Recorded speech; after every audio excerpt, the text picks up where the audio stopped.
Aray ko. Ayun nga, Birod. Huwag kang lalayo. Ayun. Hahay. Maliit.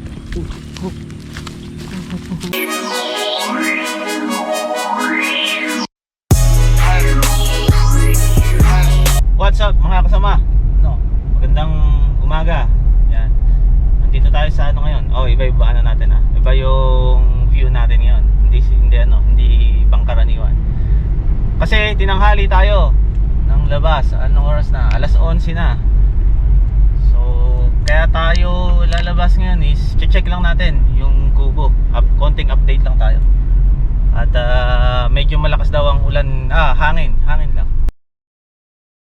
Ayun, I'm back. Pasensya na kayo. Medyo maliit ang kalsada dito. Mahirap mag-drive ng isang kamay lang. Naka-manual kasi sasakay natin. Nasaan na ba? Yun.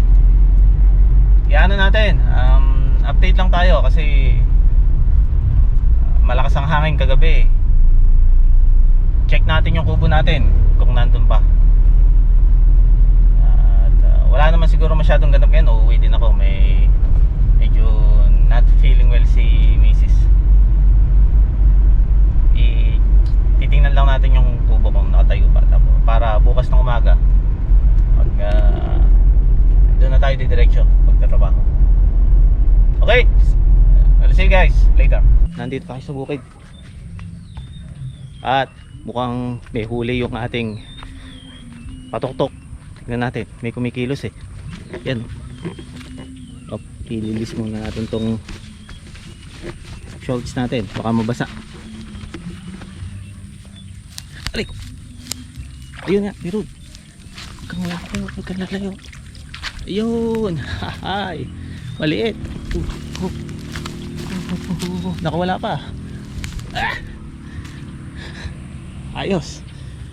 One down. Teka, saan natin lalagay ito? Hahanap muna tayo ng lagayan. Wait lang. Nakaisa na tayo. Ayan, oh. Wait lang tingnan pero medyo parang pwede na. Subukan natin iba.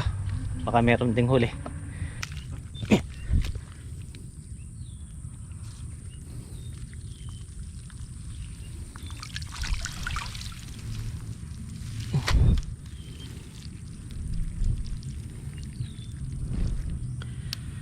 Ito, ang dami nating huli sa kabila.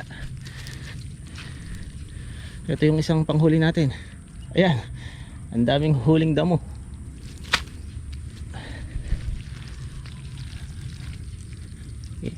Palagi ko may laman to dati. Nakahuli to eh. Tapos sumiksik siya sa damo para makawala siya. Ang ginagawa kasi nila, sumisiksik sila sa damo para yung hook makawala sila sa hook. Asan ba yung hook? Wala na yung hook. Anyway, mamaya na natin tingnan yan. Tingnan muna natin yung dalawa pa. Check natin to.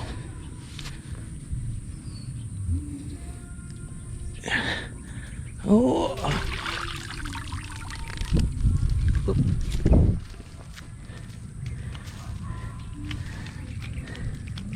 Ayan, isang maliit.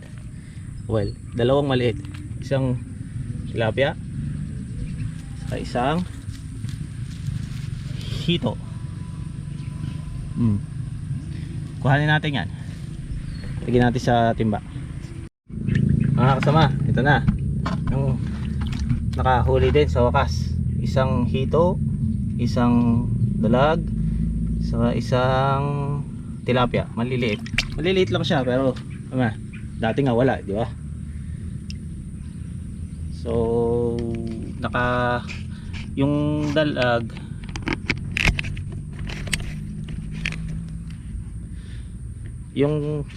dalag nahuli natin sa patuktok.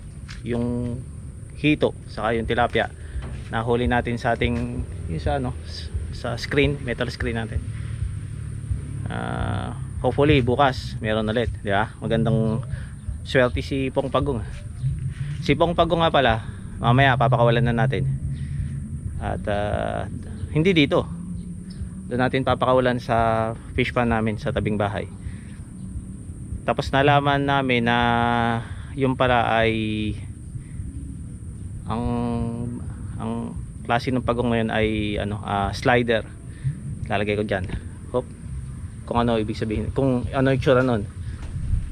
Saka usual, yun daw ang yun ang alaga daw yun, pang pet, yung yata yung nabibili sa mga pet shop. Pero sa laki niya, ibig sabihin ang tagal na niya dito sa ang tagal na niya dito. Punas muna ako ng pawis medyo kakakuha ko lang nung mga trap natin sandali lang. Ito na yung mga kamatis natin ayan ayan. Iba talaga kapag napapatabaan biglang gumilas ang pagbulas. Medyo madamo na, obligado na nating damuhan. Ayan, obligado na nating damuhan yan. Bukas dadamuhan natin. So tapos may nakita akong mga papaya na may mga sinag na. Ito matataas so kukuhanin na natin. Baka maisahan na naman tayo ng ating mga tropang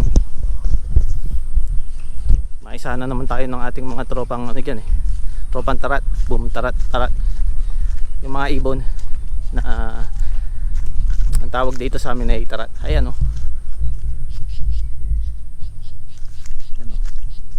pag hindi nyo tinigilan kakakain ng papaya dito, kayo malalagay sa kawali. Tingnan, hindi siya umaalis. Tingnan nyo.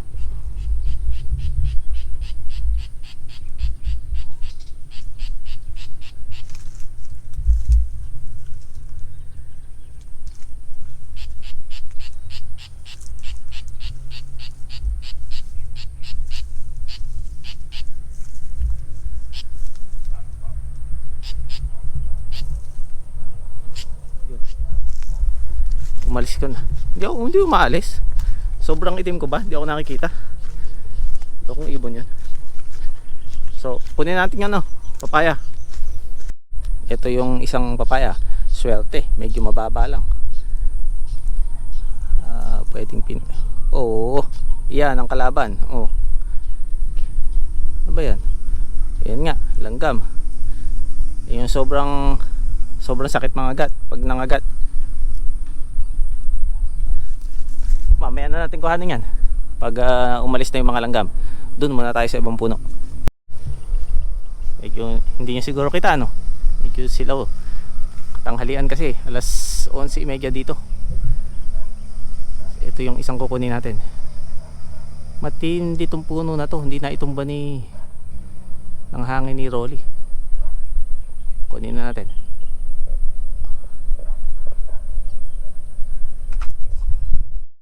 Ayan, nasungkitan natin. Nahulog yan sa damo. Mamaya na natin kukunin kasi napakarami ding langgam. Doon naman tayo sa kabilang puno. Dalawa yung nakuha natin doon sa huling puno. Doon sa huling punong pinakita ko sa inyo. Ito naman medyo tinira ko pala yung isang maliit doon. Yun para sa mga tropang ibon natin. Kawawa naman, para hindi na nila kailangang lumayo. Ito medyo easy lang, easy peasy, pababa lang. Sorry, natago pala kayo sa dahon. Yan pa isa. Itong isa langanin pa bukas na lang. Pabalik naman tayo dito bukas, hopefully. Medyo madami yung napitas natin. Kukuha tayo ng lalagyan.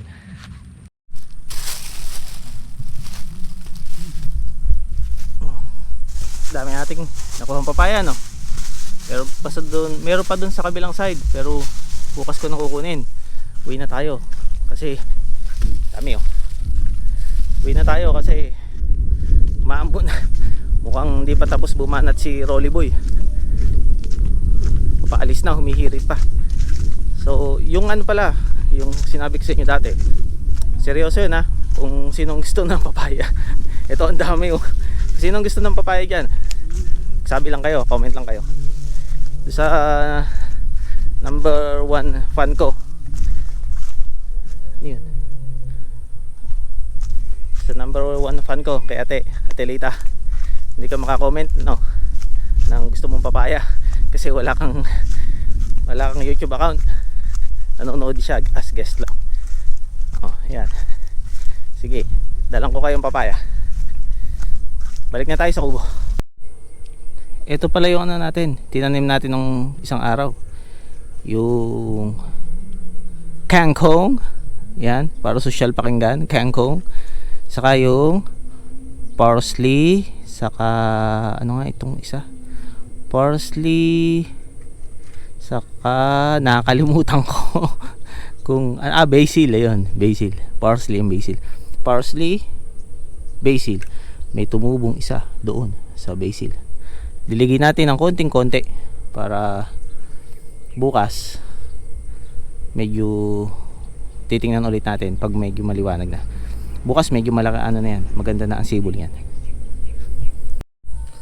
Nga pala mga kasama, sana hindi nyo naririnig yung nagbibideo ko sa malayo. Ganyan talaga dito sa probinsya. Happy kami. Sabi ng mga sabi ng 3 kalahating subscribers ko, kailangan daw ting tatapusin ko yung video, sinasabi ko yung usually sinasabi ng mga vlog sa YouTube. Well, hindi ko naman talaga intention na ano, gusto ko lang kasing i-share kung anong ginagawa ko dito, saka gusto ko nang kausap. At least pag kasi camera yung kinakausap ko, hindi ako mukhang may tama. Di ba? Pag sarili ko lang kinakausap ko, magmumukha akong may tama dito sa gitna ng bukid. So sabihin ko daw lagi yung sinasabi ng mga YouTuber. Yan. So ito na, pinractice ko to so kung nag-enjoy kayo sa video natin, like naman dyan. Tapos kung di pa ka nagsa-subscribe, subscribe na. At huwag nyo kakalimutang i-hit ang notification bell para lagi kayong updated sa mga latest nating video. See you guys tomorrow. Is it a big fish? Of course it's moving, it's alive. How is the gun shooting after you're writing? Yeah. What's that now? What happened when we release the fish? Don't release the fish. It took me a week to catch those small fish. Are you videoing? Yes, of course. Pakita mo kay nanay. Oh, that's enough. Itong papaya na to, walang kahilig-hilig sa pamumunga.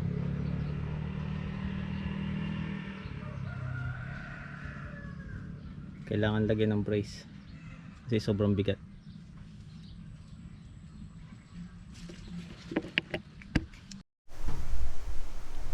Luluto na natin yung nahuli nating isda kanina, yung 3 maliit. So may murang sampalok, kinuha natin sa bahay. Lahat to except dito ito, saka bawang, saka luya. Yan binili yan. So the rest nakuha natin sa bahay. Itong talbos ng kamote, may konting talbos ng kamote, saka konting kangkong. Okra galing sa tito ko. So pakita ko sa inyo mamaya pagkaluto. Oh, ito na ang ating ano ba tawag dito? Sinigang na isda. Pinangat ang tawag nila dito. 1 2 Tiyanan. Ayan. Ayan yung dalawang nahuli natin. Yung isa nasa ilalim. So merong talbos na sariwa sa tawag dito, murang sampalok. Yan. Ayos. Bukas ulit.